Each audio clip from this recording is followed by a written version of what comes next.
La question, je vous ai dit qu'il y a toujours un approfondissement à faire. La partie qui est la plus difficile, la plus délicate maintenant, sur ce qu'on vient de voir, c'est le pshat de Rashi qu'on vient de faire dans Rava. Rashi a dit que Rava est venu nous dire qu'il y a une autre raison dans la soukha qui est complètement différente de ce qu'on avait dit.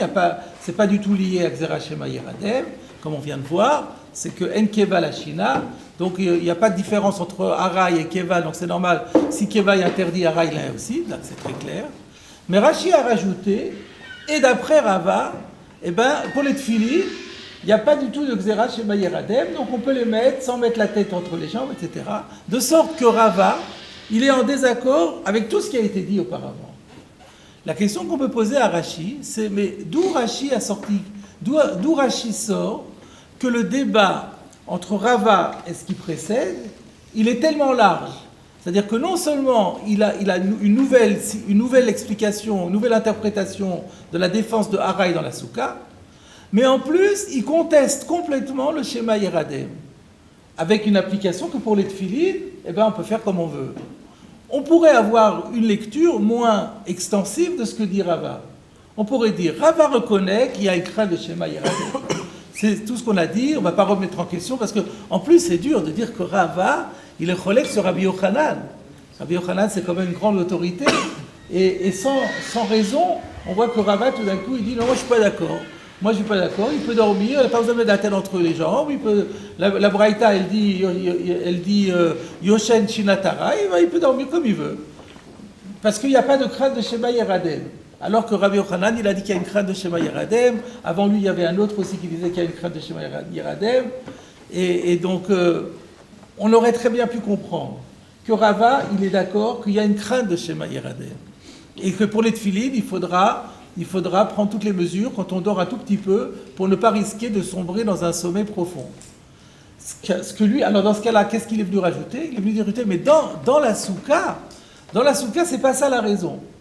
Alors vous allez me dire, le Maïlaf Kamina, puisque si qu'on dise que c'est Mishum Shema Yeradem, ou bien pour la raison qu'il n'y a pas de différence entre Haraï et Keva, est-ce que ça change? Est-ce qu'il y a une nafkamina?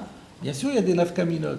Si on disait que c'était Shema Yeradem, on a dit tout à l'heure, alors on pourrait dormir hors de la soukha en mettant la tête entre les jambes. Ou on pourrait faire appel à des gardiens. Si je dis que le problème de ce Shema Yeradem, donc je peux dormir hors de la soukha en prenant garde à ne pas m'endormir profondément. Mais maintenant que Rava il pense qu'il y a un din, qu'il n'y a pas de concept de Haraï par rapport à la soukha, Haraï c'est Keva, donc c'est assourd de toute façon, donc ça ne sert à rien d'empêcher de dormir, même Haraï, même un sommeil de 1 minute, c'est assourd complètement. Donc il y a une nafkamina. Donc peut-être que ce que Rava est venu dire, il ne faut pas mettre le problème de qu'il y a toujours une crainte quand quelqu'un dort un petit peu, qu'il en vienne à dormir beaucoup. Oui, c'est une crainte qui est logique, je ne conteste pas ça. Mais il ne faut pas en parler par rapport à la soukha. Parce que même s'il n'y a pas la crainte, ça restera quand même interdit. Et en plus de ça, si c'était à cause d'une crainte, ça serait une Gzera. Comme on a dit, Gzera Shema Yeradem. D'après le pshat de Rava, c'est pas de Rabbanan. Haraï, c'est comme Keva. Keva, on a dit que c'était assourd d'Oraïta. Shenat Keva, hors de la soukha, c'est assourd d'Oraïta. S'il n'y a pas de différence entre Haraï et Keva, le Haraï sera aussi assourd d'Oraïta.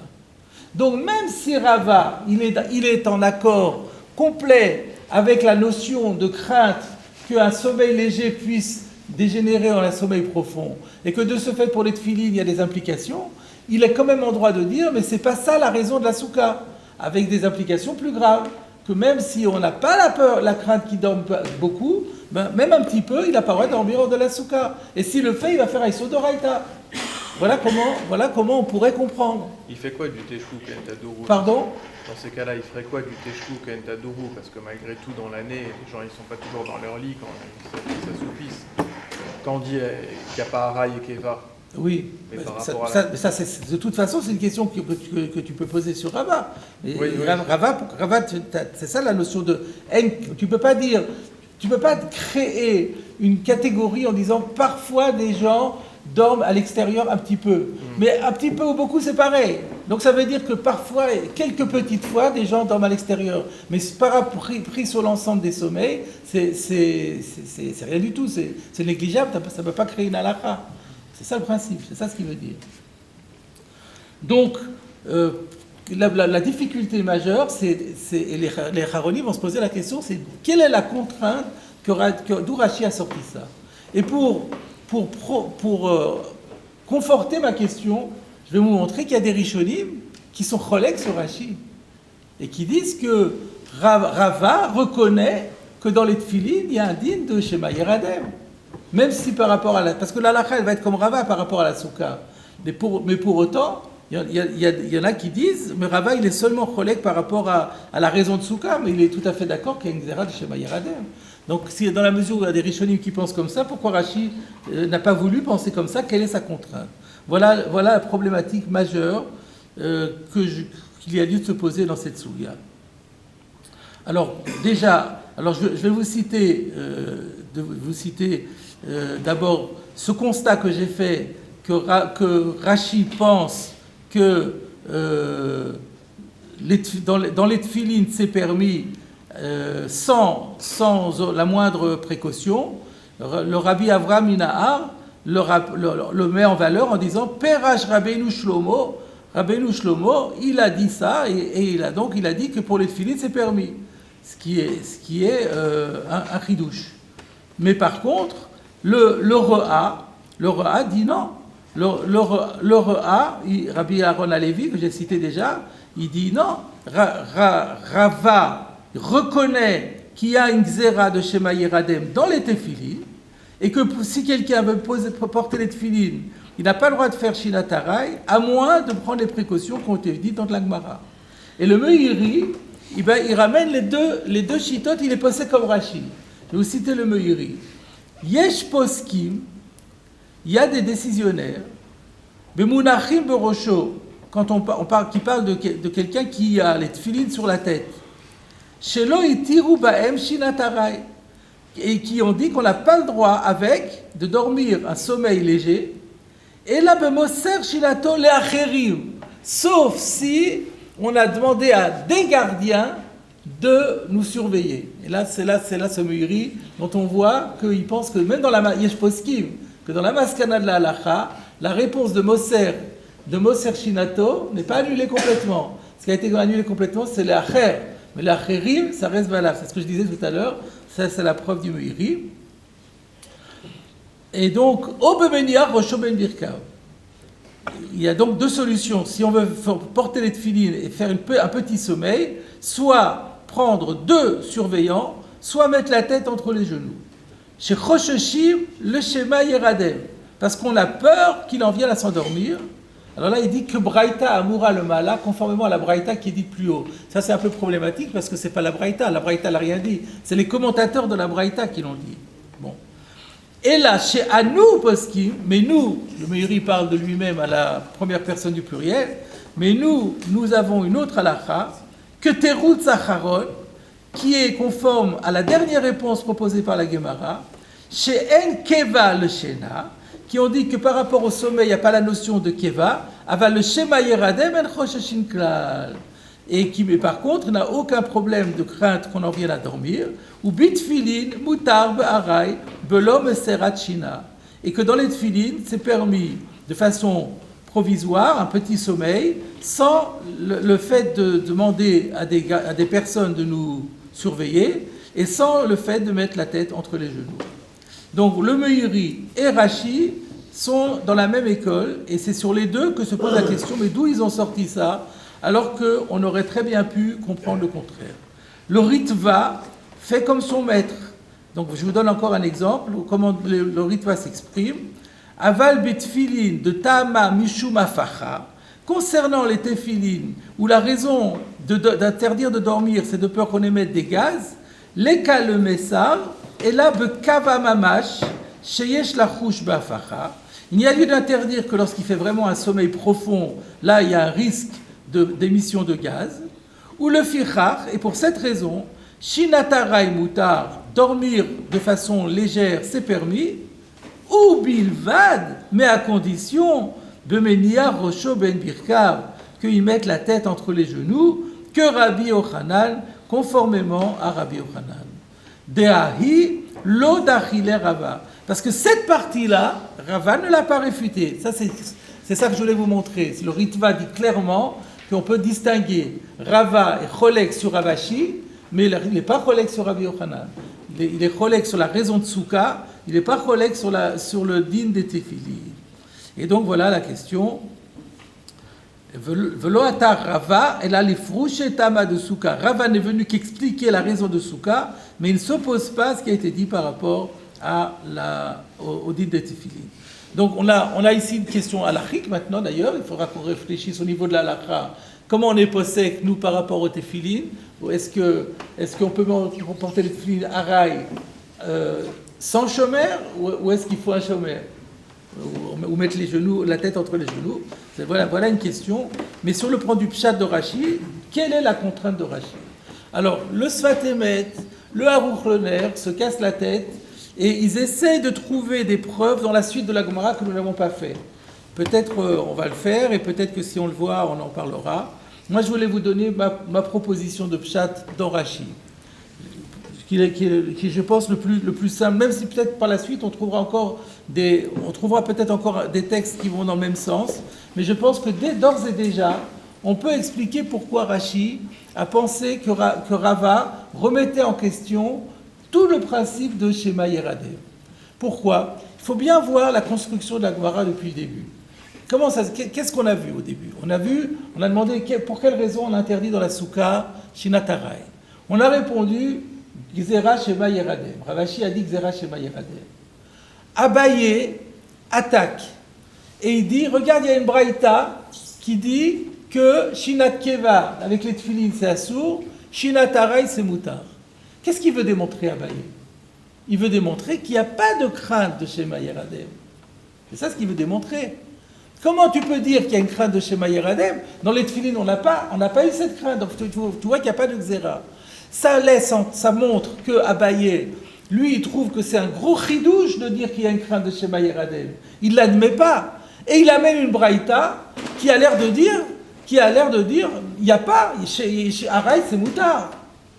Après, pour maintenir la réponse de Ravashi, on trouve des réponses. On dit, oui, mais la braïta, elle a parlé dans ce cas-là, elle parle d'un cas où il y a des gardiens, elle parle d'un cas où il a mis la tête entre les genoux. C'est pas écrit dans la braïta. C'est une manière de s'en sortir. Mais si on regarde l'approche a priori, c'est de dire il n'y a pas de crainte de Shema Yeradeh. C'est Ravashi qui a inventé ce concept-là. Et donc tout ce qui a obligé Rabbi Yochanan et Rabbi Sharshia et l'autre, comment il s'appelait, Rabbi Yosef Bredo Rabbi Ilai, le Moser Shinato, qui les a contraints de trouver un pshat dans la Braïta, que quand on a permis Shena, c'était quand on avait trouvé une parade au Chachash de Shema Yeradeh. Qu'est-ce qui a poussé tous ces maîtres à expliquer la Braïta comme ça, alors que la Braïta, elle dit rien, elle dit Shena Mutar. C'était pour pouvoir rendre compte du Issour Shena de la Souka. Ouais, vous comprenez ce que je dis? On avait une question sur la Souka. Pourquoi la Souka s'est interdit Shina Tarai? Alors on n'a pas d'autre solution, Shema Yeradeh. Ah, Shema Yeradeh, alors pourquoi notre filin? Bon, alors on explique notre filin aussi. Mais tout ça, ça a été à cause de la Souka. À partir du moment où Rava vient et dit, mais non, la Souka, ça n'a rien à voir. C'est pas Shema Yeradeh, c'est Enkeva. C'est En Shinat Keva, Enkeva la Shena. Dans la notion de dormir, la qualité du sommeil, il y a court ou pas court, ça revient au même. Donc c'est pour ça que ça a été interdit dans la Souka. Toute la contrainte qu'on avait à mettre ce théorème qu'il y a un schéma Yeradeh, ou une crainte qu'on en vienne à s'endormir, il n'y a plus aucune preuve. Donc à partir du moment où la preuve s'écroule, on en revient au postulat de base. Le postulat de base, c'est qu'il n'y a pas de schéma Yeradeh. Donc si on analyse bien la démarche de la Gemara, il est logique de dire comme Rashi. Tout le problème, parce que c'est d'Ochak de dire, on a une braïta qui dit, quand on regarde la braïta, Abaye il voulait démontrer, Amarle Abaye, et là, Adetania, Yoshen Adam Shinata Rabit Filin. Qu'est-ce qu'il veut dire Abaye? Tu vois bien que c'est des inventions ce que tu dis, il n'y a pas de. Abaye veut démontrer, il n'y a pas de Xera Shema Yeradeh. Il n'y a pas. Et alors eux, ils disent, si on peut expliquer, on peut expliquer, mais rien ne prouve qu'il faille l'expliquer. Ta seule preuve, c'est la soukha. À partir du moment où on trouve une formule dans la soukha, il n'y a plus aucune raison de penser. Donc voilà pourquoi je pense que cela, ça suffit déjà à expliquer quel a été le malheur de Rashi. Maintenant, par la suite, il trouvera peut-être encore des preuves supplémentaires. Mais d'ores et déjà, avec ça, c'est plus logique d'expliquer que avec Rava, on en revient aux fondamentaux. Les fondamentaux, c'est qu'il n'y a pas de Xéra chez Bayerader. Donc là, il y a ici un débat entre les Rishonim, et on verra plus loin ce qu'il en est au niveau de la halacha. D'après Rashi, pourquoi est-ce qu'il n'a pas dit Ela Amar Rava? Il y a écrit Ela Amar Rava. Ah non, il n'y a pas écrit c'est Ela Amar Rava Bachana. Rava, oui, il y a écrit Rava Amar. Il n'y a pas écrit Ela Amar Rava, parce que Ela Amar Rava, c'est quand on est obligé. Il y a eu une objection. Il y a une objection qui a rendu échec et mat. Comme ça s'était passé avec l'histoire des Moser Shinato Lacherim. On avait dit, mais dans ce cas, Harva Tsarir, là il est échec et mat. Alors on est obligé d'annuler, alors que Rava Amar, il n'annule rien. Il n'a pas de preuve. Lui, il dit simplement, moi je ne suis pas d'accord avec toi. On ne peut pas dire Ela. D'accord ? Il n'y a pas de raison, il n'y a pas de justification de dire Ela ici. Alors, où est-ce que j'en suis là ? Un instant. Oui. Alors, maintenant, ce que je vous propose, c'est de revenir au tout début, si vous avez encore un peu de patience. Il y a sur cette sougya-là, elle est très riche avec quelques petits mots. Il y a encore un concept très intéressant. Sur le tout début de cette sougya. Au tout début de cette sougya, on a dit que Yoshen Adam Shina Tarai Bitfilin, on a porté cette braïta qui dit un homme peut dormir un sommeil léger avec les tfilin, mais pas un sommeil profond. On a vu pourquoi, de peur qu'il en mette à émettre des gaz. Il y a ici un ritva très intéressant et qui a des implications à l'Afrique. Le ritva, il dit, pourquoi est-ce que Shinat Keva, on n'a pas le droit? On a vu que c'était de peur qu'il émette des gaz. Il dit, je ne comprends pas. Ou Temia Miltali, cette chose est pour moi très étonnante. Echi lo chayshinan le eser hadat, venez essor afilu shinat harai. C'est une question très simple. Nous tous qui mettons les tefilines, nous savons que parmi les lois qu'on doit respecter quand on met les tefilines, c'est qu'il ne faut jamais perdre à l'esprit qu'on a les tefilines sur nous. C'est pour ça que dans l'halakha, on dit qu'on doit de temps en temps, le plus souvent possible, mettre les mains sur le bailli, d'une part pour vérifier qu'il n'a pas bougé, qu'il est bien en place, et puis aussi pour ne pas faire esser hadat. On n'a pas le droit de distraire sa pensée des tefilines. C'est ça, esser hadat, distraire sa pensée. Alors, le Ritva, il dit, mais je ne comprends pas. On est en train de se casser la tête pour Shinat Harai, et on permet que, finalement, on a dit que c'est permis Shinat Harai. La seule raison pour laquelle ça serait éventuellement interdit, c'est un problème de Shema Radem, de Shema Yafia, c'est tout. Mais il y a autre chose. Quand il dort, ben il a fait Esser Hadat. Pourquoi on n'interdit pas Esser Hadat? Donc j'ai pas voulu traiter de ça parce que d'abord, je voulais rester dans le contexte de Souka. Et maintenant qu'on a fini le contexte de Souka, tout le reste de la Souga, c'est sur les tefilines. Maintenant, on a fini avec Souka. Et donc la question qu'il pose est une question légitime. Et ce qui est intéressant, c'est la réponse qu'il va proposer. Et qui aura des ramifications dans la halakha, c'est ce que je vais vous montrer. Mais Serhadat, c'est se distraire ou... Alors c'est ça va nous permettre, cette question va nous permettre d'affiner, la question va nous permettre d'affiner quel est exactement le issur de Serhadat. Mais si on le prend a priori, Serhadat, veut dire distraire sa pensée, ne plus avoir en tête qu'on a les tefilines. Quand on dort, on n'a plus en tête les tefilines. C'est ça la question. Alors qu'est-ce qu'il répond? Justement, il va affiner le issur de Serhadat. Yesh lomar, de le Serhadat lo kapdinan, et là que shiu er.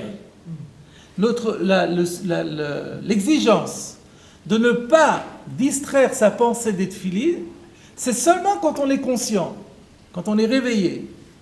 Velibo pone bedvarim betelim. Et que donc on est réveillé, donc on est actif au niveau de la pensée, Et au lieu d'avoir la pensée sur les tefilines, on se met à la voir sur des futilités, varim betelim. Ça devient inconvenant par rapport aux tefilines. De baïnan, j'étais kol marchavto baer. Si tu es en conscience, ben il faut que toute ta conscience elle soit par rapport aux tefilines et pas que tu la dérives vers autre chose. Aval kol she'eno mefane dato ledvarim shel chol. Mais tant qu'il ne met pas sa conscience ou sa pensée sur des choses qui sont profanes, afal pi she'en dato ala tefilin mutar.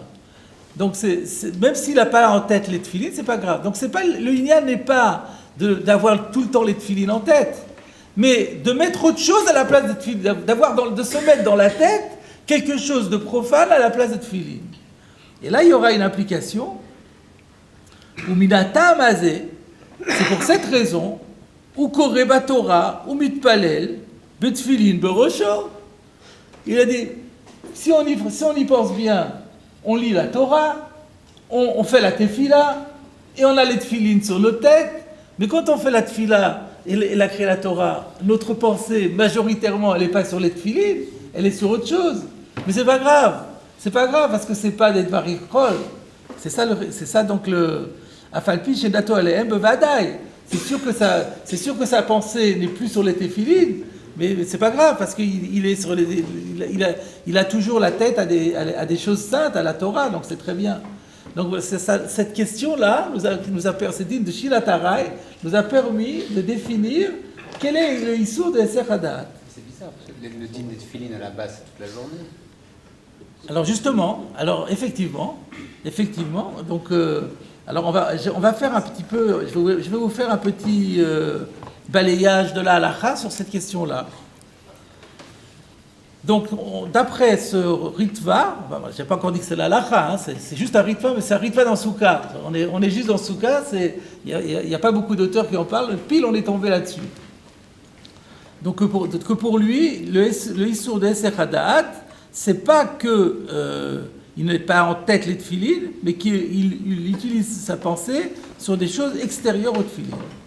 Alors, on regarde dans le Shulchan Aruch, dans le Siman Kafret, Seif Aleph, le Shulchan Aruch dit ainsi: Chayav Adam le mashmesh bitfilin bekol sha'a shelo yasir datomeh. C'est ce que je vous ai cité tout à l'heure.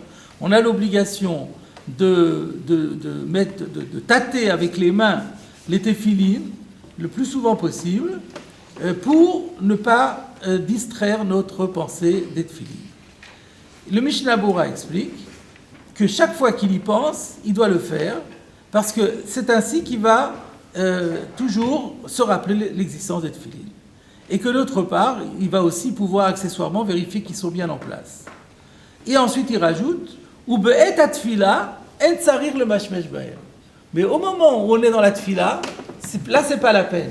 Tfila, c'est Shmon Esrei. Alors, tfila, c'est peut-être le Shmon Esrei, ouais. C'est le Magen Avraham que reprend le Mishnah Bora. Le Baer Etev nous dit, dans le Sefer HaKavanot, il a mis beaucoup en garde sur le Inyan de Esser Hadat en disant En pgam gadol misé.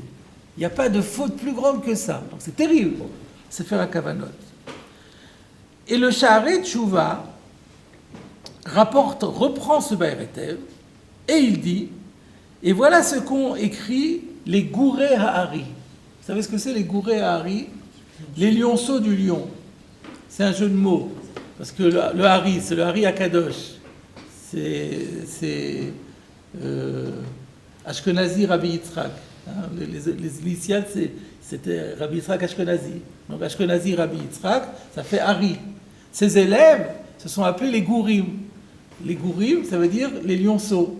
Il y a le lion et les lionceaux, c'est Talmidim, quoi. Donc les Gouré Hari, les élèves du Harizal, ont dit la chose suivante. Donc c'est le Sha'arei Tshuva qui rapporte ça. Be'et limud ha-Torah va tefila, lorsqu'on étudie la Torah et lorsque on dit la tefila, en tsarich liten dato batfilin. C'est pas la peine de penser, de se concentrer sur les tefilin. Voir plus loin au Siman Mem Dalet. Là on est dans Kafret. Alors ensuite il dit, mais voir quand même dans les Sheilot ou Tshuvot du Shagat Aryeh, qui interdit le Esser Hadat dans toutes les conditions. Mais en vérité, le Olam, le monde, a l'habitude de s'appuyer sur Rabbeinu Yona, le Rosh et le Tour, qui disent que, en fait, Esser Hadat, c'est seulement Besrok Vekalut Rosh. En fait, quand on dit Esser Hadat, c'est même pire que Dvarim Shel Chol, c'est quand vraiment on fait des frivolités, des légèretés, des choses qui sont complètement incompatibles avec la sainteté des Tfilin. Donc il y a un peu différentes nuances. D'après chaque atarié, c'est compliqué. On ne peut pas être en Mitkaved de sa Ouais. Amida et Mitkaved et Tfilin. Oui, effectivement. Oui. Lui, il pense qu'on peut faire les deux en même temps. C'est vrai que c'est pas très compliqué de penser qu'on a les Tfilin et en même temps deux. Et alors, ce qui est intéressant, c'est que dans le Siman Mem Dalet, là on était dans le Kafret, quand on arrive dans le Siman Mem Dalet, on va retrouver la question du Ritva. À savoir, comment se fait-il qu'on permette l'Ishinatarai. Et le Mishnah Bora dit, à propos, parce que là-bas, on rapporte le éther de Shinatarai, donc la lacha va être, pas comme Rashi, qu'on a le droit de faire Shinatarai, mais à condition de mettre la tête entre les genoux. Et alors il pose la question, Velo Rashi Veser Hadat, et pourquoi c'est pas considéré comme Veser Hadat? Et là que chez où Omed Bisrok Vekalut Rosh. Talmidei Rabbeinu Yona, Rashba Bechidushay Souka. En fait, on sait que le Rashba dans Souka, c'est le Ritva. Et donc, c'est ce Ritva, en fait, qui cite. Et il y a également le Rosh et le Tour. Donc, c'est le Sharat Tziyun, c'est le Sharat Tziyun qui cite notre Ritva. Et qui le formule un peu autrement, en disant uniquement, en limitant à Srok et Kalut Rosh. Alors maintenant, c'est votre question. Aval que Sheu Osek Bemlachto ou Manuto, lorsqu'il s'occupe que de son travail, de sa profession, Ve'en dato alein mamash, c'est qu'il empêche d'avoir vraiment la pensée des Tfilin. En zenikra Esser Hadat, ça s'appelle pas Esser Hadat. Imlo shematri dato kolkar le tzorkea gouf, à moins que ça le focalise tellement sur les problèmes physiques de son corps, Atchelevavo pone meyirat shamaim mechamat irdato. Si ça le perturbe au point qu'il en perd la crainte du ciel, donc c'est ça la limite.